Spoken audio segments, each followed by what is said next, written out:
Sa malawak na bukirin, na tila ginintuan tuwing dapit hapon, may isang kalabaw na palaging natutulog sa lilim ng punong mangga, habang ang iba'y abala sa paghila ng araro at tumutulong sa kanilang amo.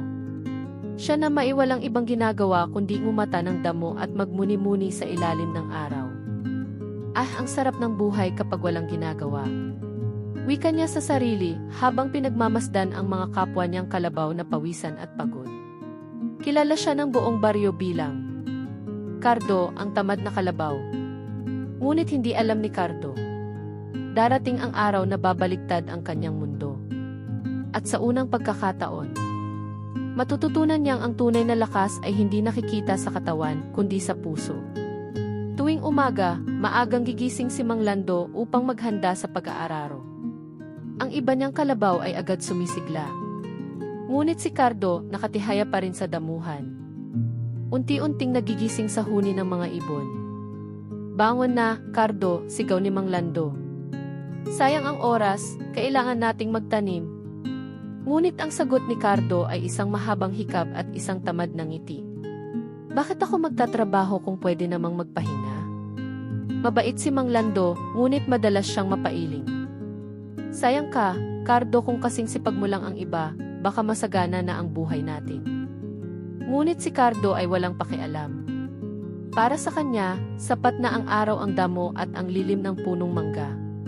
Hindi niya kailanman naisip na may hangganan ang ginhawa at may dumarating na panahon ng pagsubok. Dumating ang tagtuyot na walang kasing init. Ang mga ilog ay natuyo at ang mga damoy naging dilaw na abo. Unti-unting nawalan ng ani si Mang Lando at maging ang mga hayop ay nagutom. Isang gabi narinig ni Cardo ang kanyang amo na umiiyak.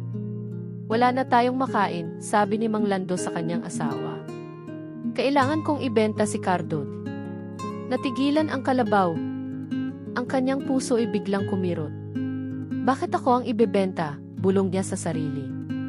Dahil ba wala akong silbi? Kinabukasan, nilagyan siya ng tali sa leg. Tahimik silang naglakad papuntang bayan. Si Mang Lando'y malungkot at si Cardo'y nakayuko. Sa bawat yabag, ramdam niya ang bigat ng kanyang pagkukulang. Habang naglalakad, nadaanan nila ang isang palayang nilulubog ng putik. May isang magsasakang umiiyak. Bumagsak ang araro at sira ang tali ng kanyang kalabaw. Wala na akong pag-asa, sabi ng magsasaka. Biglang kumilos si Cardo. Parang may boses na bumubulong sa kanyang puso. Tumulong ka. Tumakbo siya papunta sa araro. At sa unang pagkakataon, buong lakas niyang hinila ito mula sa putik.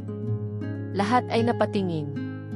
Ang dating tamad na kalabaw ngayon ay nanginginig sa pawis, ngunit hindi tumigil. Muling sinubukan ni Cardo hanggang sa tuluyang mailigtas ang araro. Nilapitan siya ni Mang Lando at hinaplos ang ulo niya. Cardo, hindi ko akalain. Salamat, anak. At doon niya naramdaman ang init ng papuri, ang saya ng paggawa.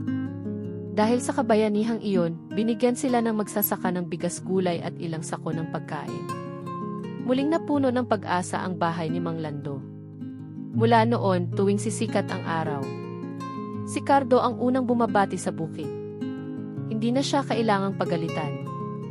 Kusa na siyang nagtatrabaho at kahit napapagod, napapangiti na lang siya. Ganito pala ang pakiramdam ng may silbi, bulong niya sa sarili. Dahil sa kanyang sipag, nakabangon muli si Mang Lando. At sa baryo, si Cardo ay hindi na tinatawag na tamad. Ngayon siya na ang inspirasyon ng lahat ng magsasaka at hayop sa paligid. Ngunit muling sinubok si Cardo ng panahon. Dumating ang malakas na bagyo. Ulan, baha at hangin na parang dagundong ng kulog. Habang ang ibang hayop ay nagtatago, nanatili si Cardo sa bukid. Kasama si Mang Lando, tinulungan niyang iligtas ang mga tanim at mga kagamitan. Umalis ka na, Cardo, sigaw ni Mang Lando. Ngunit hindi siya umalis. Hinila niya ang araro papunta sa mataas na lugar. At iniligtas ang mga binhi na maituturing nilang pag-asa. Nang humupa ang ulan, pagod at putikan si Cardo, ngunit nakangiti. May mga hayop pa ring nanunuya, uy, Cardo. Hindi ka ba napapagod? Ngumiti lamang siya. Mas pagod ang pusong walang silbi. Mula noon, si Cardo ay nakilala sa buong baryo bilang ang kalabaw na may puso. Hindi dahil sa kanyang lakas, kundi dahil sa kanyang pagbabago. Naunawaan niya na ang tunay na kasiyahan ay hindi galing sa tulog o ginhawa, kundi sa pagsisikap, pagtulong at pagkakaroon ng layunin sa buhay. Kaya tuwing nakikita siya ng mga bata, palaging may paalala si Mang Lando. Tingnan niyo si Cardo. Dati, tamad yan pero ngayon, siya ang dahilan kung bakit tayo nabubuhay.